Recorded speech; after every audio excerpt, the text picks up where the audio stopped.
Welcome to the show, guys. Happy Tuesday. Got an exciting one here for you. We are talking about quarterback, wide receiver stacks. Which one is my favorite stack? Should you be stacking? To stack or not to stack is a big question. Some value stacks, some expensive stacks, everything you need to know on whether or not you should stack a quarterback with a wide receiver and the benefits for fantasy football 2024. Exciting episode here for you guys, including talking about some sleepers at the wide receiver position, some sleepers at quarterback. It's going to be exciting. If you're new to the channel, guys, you know what the routine. Well, you don't know the routine because you're new. Smash it, tap it, slap it. If you're regular to the channel, hit the thumbs up, guys. Smash, tap it anyway. We're going to grow this out, get the message out, the truth to fantasy football, sports, and analysis, because rankings won't help you. You know what will? 16-round drafts, which if you have not got it, you are missing out. You are drafting literally, without the proper tools. You're going in completely blind, literally, for your draft. Like, you're going completely without the knowledge. You're going in with rankings, and that's not going to help you. 16 rounds is the truth, guys. Secure the solution, secure the championship. Once you get 16 rounds, you're going to get an email with a login that's going to give you access to all my sleepers, breakouts, full mock drafts, everything you guys need on a silver platter, guys. Optimal players, everything, guys. Everything is there. I'm handing you the championships. Grab 16 rounds, guys. I've linked it below. And grab a ticket to the Fantasy Sports Summit, the first ever and only virtual summit. It's online with actual NFL players, a live podcast where you get a chance to ask these players questions and you're entered for a PS5 giveaway. Grab the solution, grab the summit ticket. I've linked it below. If you don't get this, you are literally missing out on the ultimate fantasy experience. All right, guys? Grab it below. All right, so let's get to it here. We're talking stacks, and you know how we start these episodes. We start it with Breaking Brad and breaking news. Let's get to it. We now have breaking news. Thank you, Breaking Brad. I want to go over some news here.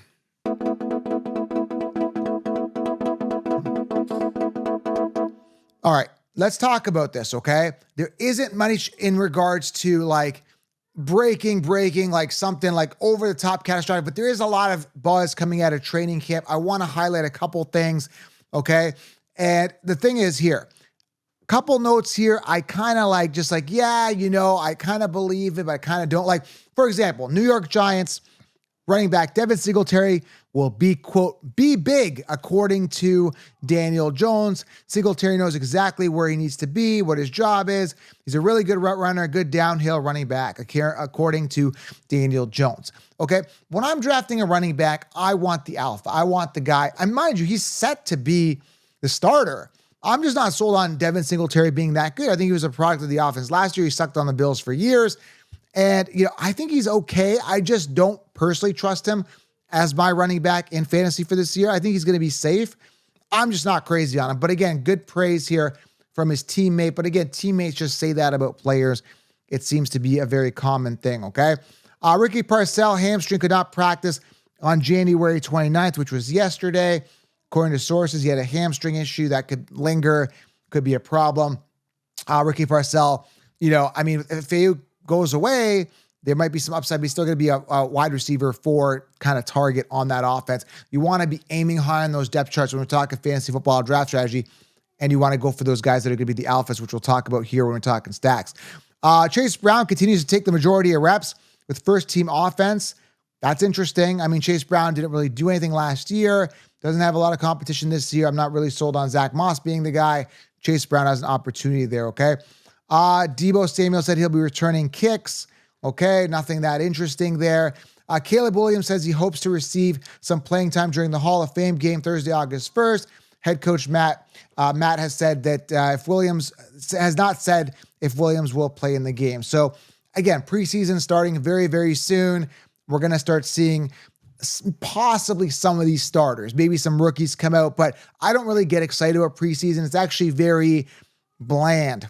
Preseason really bores me. I'm not really a preseason kind of guy. Like I said, I really want a full plate. I want to see the real players start. And I get some players, like it's trial for a lot of people. You're going to see some players that you may not see in regular season, kind of go out there, break out, maybe have their chance. There could be some sparks here and there in certain games, but I'm just not really a preseason guy. But I would like to get some first looks at some of these rookie players if we can possibly see that, maybe on some first drives. That typically doesn't happen until, at least a couple weeks into preseason. I don't really see some of the starters I want right away.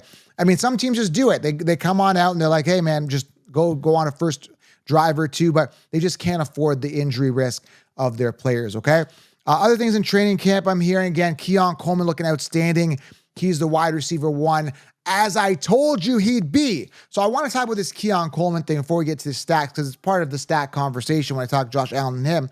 And we could just roll right into it, actually. This is the end of breaking news here. Because again, like I said, there wasn't any real breaking news. We now have breaking news. Yeah, no, we don't, Breaking Brad. We do not. We do not have any major breaking news. But I really want to talk here, though, about Keon Coleman, because I'm going to be straight with you guys. All the other fantasy analysts are sheep. I'm telling you right now, nobody's on Keon Coleman. Now you can say, well, one guy mentioned him. No, this is why rankings don't work. In 16 rounds, I highlighted this when my first video dropped back in May, and I was talking about Keon Coleman. As soon as he got drafted, this is the guy. And already out of camp, I read something here. Let me tell you what I read out of camp here from one of the beat writers. I get a lot of these beat writers, different pages. It says, Keon Coleman is a freak. By the way, I had Trey Benson on about a week and a half ago. Go back and listen to that show. He was his teammate. I talked directly to his teammate who said this. We're already ahead of people, even ahead of people that are getting onto this now. I was on this back in May, and I was on this a couple weeks ago with Trey Benson talking about this. Keon Coleman is, quote, a freak. Coleman is reportedly already the Bills' wide receiver 1, and they're just a few days into training camp. Some reporters on the ground reportedly believe Coleman already has better chemistry with Josh Allen than Stephon Diggs. The Bills have found their wide receiver 1 of the future, and he's athletic. He's an athletic anomaly. Guys, I've been saying this since May. I mean, it's so obvious. Everybody was saying, and they continue to say, most people are kind of catching on. Curtis Samuel's the one. Khalil Shakir's the one. Dalton Kincaid. Dude, just draft Keon Coleman. I did my draft in June. Guess who's on my team? Keon Coleman. Guess what? I have Keon Coleman on all my teams. I'm telling you, draft Keon Coleman. You are getting a top 5, top 10 wide receiver on your roster, and you don't got to spend an early draft capital pick, okay? Guys will fall off. These early round guys, the Jamar Chase of the world. CeeDee Lamb might decline a little bit. Some of these guys, round 1, Tyreek, when is he coming off over the hill, right? You've got one of the best quarterbacks throwing on the ball, and you've got Keon Coleman there. So let's get right to it. That's my favorite stack, okay? Keon Coleman, Josh Allen. Josh Allen is like, what, 5th in passing attempts last year? He throws the ball a lot. On top of that, he runs. That's why he's such an amazing fantasy quarterback. And you got Keon Coleman, wide receiver 52 at the time of this recording. He's rising. His ADP is going to rise in fantasy football. There's no denying it. But again, you got Josh Allen and Keon Coleman, wide receiver 52. This is a stack that I have. Now, I missed out on Josh Allen because I was in a super flex league and I drafted 10th. I got Bijan. I think I got Saquon. I got Jahmyr Gibbs because the way it swung back around. I ended up getting Keon Coleman, but I missed on Josh Allen simply because I drafted 12th. I mean, in a 2-quarterback league or super flex, Josh Allen just comes off like first 2 picks, okay? So I don't have him. I missed out on Josh Allen in a couple leagues. In my 2K buy-in league, I do have this stack. I love it because you're getting that value. You're getting that immense upside wide receiver 1 that everyone's sleeping on round 7, 8, give or take. And you're getting Josh Allen, depending on where he comes off, round 2, whatever, in a what quarterback league, round 3, whatever, okay? So I love this stack. It's got a lot of ceiling, it's got a lot of upside. You're going to be golden, okay? So there's different, I want to talk about this. So I'm going to get to my favorite stack, which is, again, I'd say probably this I gave that away quickly. But I want to answer the question, should you stack or should you not stack, okay? I don't specifically make a point to stack, but if it's there, like a Josh Allen, Keon Coleman, I'll do it. Now, I wouldn't go ahead and stack the most expensive stack. I think the most expensive stack right now is Jalen Hurts, who's like quarterback 2, and A.J. Brown, which is wide receiver 6. I don't make a point to go out there and get this stack, and it's harder to get, right? And there's other expensive stacks as well, like Joe Burrow, quarterback 7, Jamar Chase, wide receiver 3. I see a lot more upside. I'd rather have Josh Allen and Keon Coleman. If you ask me between Burrow and Chase, and Allen and Coleman, I'd rather do that. But if you ask the majority of people, they'll say, go Chase and Burrow. They'd rather have them. But Josh Allen is superior to Burrow. And I bet you Keon Coleman will, with the Josh Allen stack, will just do a lot better than Chase and Burrow. Okay. I'm just telling you. So again, there's expensive stacks that I kind of avoid. And then there's like value stacks. I'll give you an example of a value stack here that I absolutely love is Justin Herbert, Ladd McConkey. Now, Ladd McConkey, again, man, talk about a volume void. When you're looking at another sleeper wide receiver 46 compared to Keon Coleman 52, both these guys, top 10 upside. I'm telling you, man, I'm telling you. We got Austin Eckler, who took all the checkdowns, was a PPR machine, gone. We got Keenan Allen, gone. We got Mike Williams, gone. Similarly to Keon Coleman, Diggs and Gabe Davis, gone, right? Dude, I'm telling you, like you got to take a look at the talent. You got a shifty wide receiver in Ladd McConkey, catches the ball, makes some great plays after the catch. He's a good wide receiver. And then you got Herbert throwing to him, who came off a down year, who's trending upwards. So if you're looking at a value stack, you're looking at QB 17 in Herbert and wide receiver 46 in Ladd McConkey, who both can easily finish in the top 10 at their position. Love that stack, okay? That's a value stack. Give you another value stack with less upside here because I have some question marks, but Drake London and Kirk Cousins, QB 18. Again, Kirk Cousins coming off one pick kind of, or like ranking wise, because I hate rankings, but he's ranked like one pick or two picks after Herbert. I like the upside of Herbert a little bit more, obviously. And you got Drake London, wide receiver, 12 compared to Ladd McConkey, 46. So you are getting some value at quarterback, but you are paying an expensive price for Drake London. So if you ask me which one a better stack is there, I'd say Herbert and McConkey. I'd rather go with that stack, but I do have Kirk and Drake in another league as a stack as well. Okay. Another stack that's kind of balanced, but it's kind of a value is Jared Goff, QB 14, and Amon-Ra, wide receiver 5. I think this is a solid stack because you're getting Goff later as well, and you're getting a top wide receiver in Amon-Ra, but you have to pay for him. So again, the big question is, should you stack or should you not stack? To answer that question, I would say I would stack if I found the right stack, okay? Like, again, I don't mind the Herbert McConkey, but I almost feel more comfortable having like Josh Allen as my QB1 or someone who's a little more safe, right? And then get, Keon later. But also there's also some like scary stacks, like stacks that are like completely like crazy, okay? And one of them is, and again, I don't know if you want to do this, but Will Levis, QB 24, and Ridley, wide receiver 34. So we've got your expensive stacks, right? We've got our value stacks, which is like, Keon Coleman and Josh Allen, right? Or Herbert and McConkey is even a better one. Then you got your crazy stacks, right? Again, would you do a crazy stack? I would probably do one if it was in like, in a two quarterback super flex league, and then Levis falls, he's my QB2, and I happen to get Calvin Ridley, on the roster, okay? Another crazy stack is Bryce Young and Deontay Johnson. Deontay, wide receiver 35, Bryce Young literally going undrafted in one quarterback league. That is a crazy stack, okay? I also want to talk a little bit here also about the difference of stacks. Like sometimes you have the wide receiver, which is top heavy, and then you got, like for example, Garrett Wilson, right? Wide receiver 7 and Aaron Rodgers, QB 20. The big question is, which stack would you rather have? And again, drop in the comments. I want to make this interactive, by the way. I like to get the comments going here. Okay. Would you rather go, a Josh Allen, Keon Coleman, or a Garrett Wilson, Aaron Rodgers? I'd lean towards, for sure, the Josh Allen, Keon Coleman, because that ceiling with Keon Coleman is high. Wilson, good receiver, but look at the value. And again, when I put this in context, that's why I'm having this open discussion here. And you look at it, you're like, oh man, when I think of it that way, maybe Keon does have a lot of upside. And then you're like, okay, well, if he does, why wouldn't I just wait on wide receiver this year and load up on the more scarce position that is running back? Does this make sense, guys? Am I getting those neurons firing and the brain juice going? It's like, again, you got to start looking for the value at wide receiver. Guys that are high on the depth chart, they can easily finish in top 10. Ladd McConkey can. Those are just two of them, right? There's other sleeper wide receivers. Now you're saying, well, Joe, you're just on the rookies, blah, blah. You're going to hit them and you're going to say, oh, I told you so. There's a lot of rookies I'm really not on, okay? For example, Xavier Worthy, right? I'm not really on him. I'm not. I'm just not. Mitchell from the Colts, who's doing really good in training camp. I'm not really on him as well.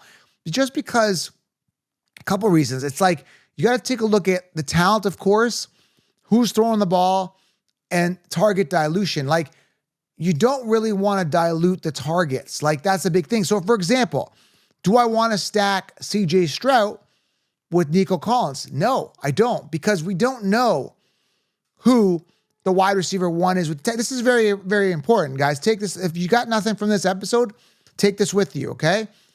Think about how expensive both are. CJ Stroud's like a top 5 quarterback, right? And believe it or not, you get more value out of like a Jordan Love, who actually outperformed, CJ Stroud in many categories last year, statistically, right?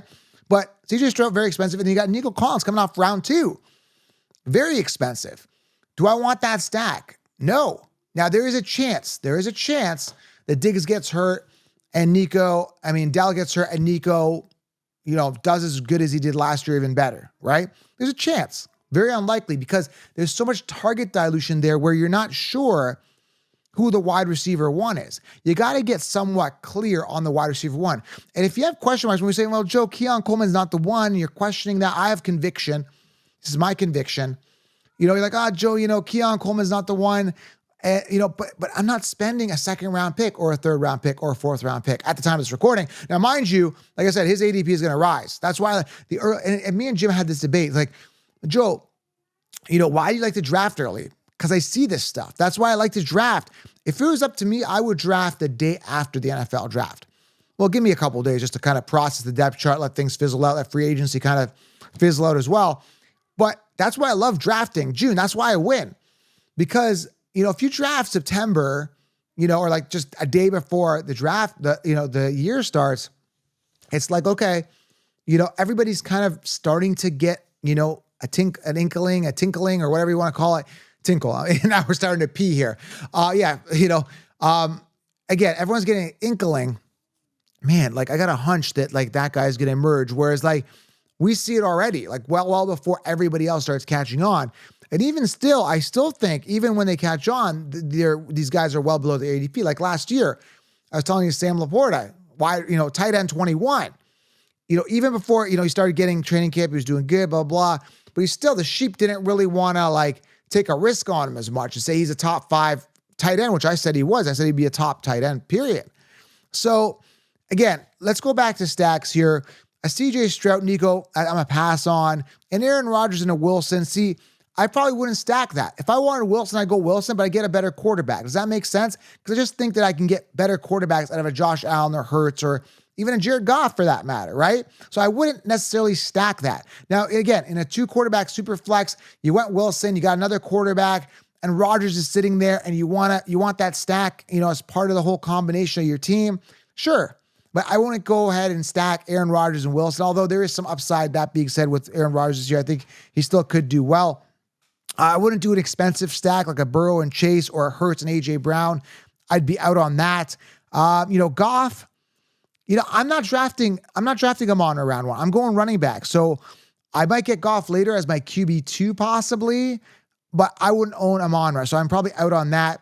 I did end up with the Kirk Cousins, Drake London stack. How that ended up happening was because I went heavy running back early. So again, I got Gibbs, not in this order. I had my Byjan, Saquon, Gibbs.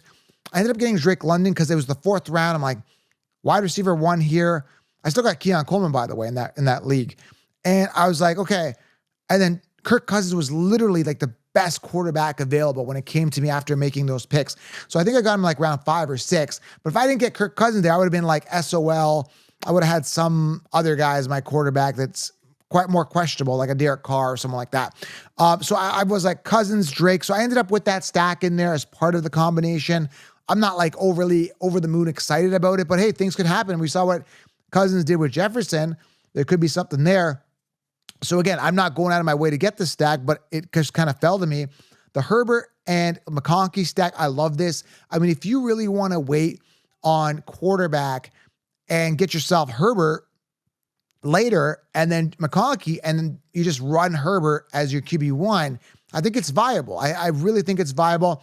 Again, it's not as exciting and as secure as a Josh Allen or a Pat Mahomes or a CJ Stroud earlier on, but I still believe that Herbert's going to bounce back. So I think that's a really sexy stack. Again, and then you got those, like I said, risky ones, Bryce Young, Xavier Legette, or a Deontay Johnson, Bryce Young. That's possible and viable. Again, that is like maybe a shot in the dark or like a dart throw. I'm trying to find the words. You're basically taking a major risk with that one. But again, Will Levis, Ridley, Bryce Young, Deontay, there's some upside there. Because again, these guys, their backs against the wall. Like there's no guarantee. They're hungry. They want to fight for their job. They want to prove they're the franchise guy. They've made improvements on the O-line. So, I mean, Will Levis, you never know, man. I mean, you had that one game where he had the 4 touchdowns in one game. He pulled out the Al Bundy, with, if you guys are old enough to remember Married with Children, the show, Al Bundy, I think he Polk High, 4 touchdowns, one game. Levis did that. Was it 3 or 4 touchdowns at one game, his debut with Hopkins? So, I don't know, man. Again, would I go out of my way to stack Levis and Ridley? No, but in a super flex, sure. Like, I'm getting Ridley for a value and I get Levis later, So, and then there's other stacks like CeeDee Lamb and Dak Prescott, a little more expensive. So, I want to hear your comments though. What stack do you like? I'm all in on the Herbert McConkey, the Allen Keon stack, stuff like that. Let me know what you guys think. Do you stack or not stack? I believe there's some benefits for sure, especially in best ball and in super flex. So you want to really maximize your points. But again, if you just get like Josh Allen and like the best wide receivers possible, you're still putting up a lot of points because you're maximizing your position, right? So again, I don't go out of my way to stack, but if it's I do it, especially in the super flex league. Let me know what you guys think. So I got to ask you guys, what's your favorite stack? Do you guys like to stack? Which stacks do you like the best out of the ones I mentioned? Did I miss a stack that you guys are really into? There's tons of them, right? Which one do you guys like the best? And are you guys into the stack? Another one, like Mahomes and Kelsey. But again, I just think that with Kelsey, again, we're talking about a Kelsey that's kind of on the tail end of his career. You got these emerging wide receivers and with Rice, and you got, Worthy and all that. So I don't know, man. I don't know if I like that stack because tight ends and quarterback stacks are also another topic we could discuss as well. I think there's a ton of value with tight ends like Ben Sinnott. I think he's a big time sleeper tight end. Theo Johnson, another one that you could stack if you got Daniel Jones late or, now, you might want to consider some value tight ends, with some quarterbacks. Jaden Daniels, I think he's got a ton of ceiling. You stack him with Sinnott, man, oh man, you got something great there at best ball potentially. So, guys, again, let me know what you guys think. I think if it's there, I'll take it. If it's the right stack, I just don't want to overpay for a stack. That's my thoughts on it. Let me know what you guys think. Again, I want to create discussion, have fun here. We're talking about our passions here. So I'm all about talking about fantasy all day. Let me know what you guys think. If you haven't gotten 60 rounds, make sure you guys grab it and go back and listen to the past couple episodes. We had Tajay Spears on the show. We had Kyron Williams on the show. It's been really exciting here on this channel. No one else is doing this for you. And again, I want to really offer you guys the full experience here. Because again, I go back as one of you guys. I'm just no different from any of you guys. I was just kind of fed up with the way the industry was run with rankings and BS. I was like, hey man, I got to just do this better. Now that I'm doing it better than everybody else and I'm on top, it's like, okay, now what can I offer to my listeners? It's going to make it fun. Okay, the Fantasy Sports Summit, an online virtual conference where they get a chance to ask questions, enter for a PS5, have NFL athletes there, live podcast. Cool. That's cool. I think if I were a fan, I'd want to attend that. And then also the 16-round drafts, which we're not going on rankings. I'm omitting all the bad players for you and giving you guys the optimal players and making sure your roster is ironclad. So that's why 16 rounds was created. And again, just content on top level for you guys, okay? So if you're new to the channel, guys, smash it, tap it, slap it. Let me know what you guys think. I appreciate you guys. I'm going to keep the content rolling for you daily here every morning at 7 a.m. for your commute. You got Jimmy coming back on tomorrow. And I got an episode with Rashid Shaheed. I'm going to probably release that next Monday, kind of spread these things out a little bit. So lots of exciting stuff coming up the pipeline here. But again, grab your ticket to the summit and 16 rounds, all right? Drop a comment below to stack or not to stack.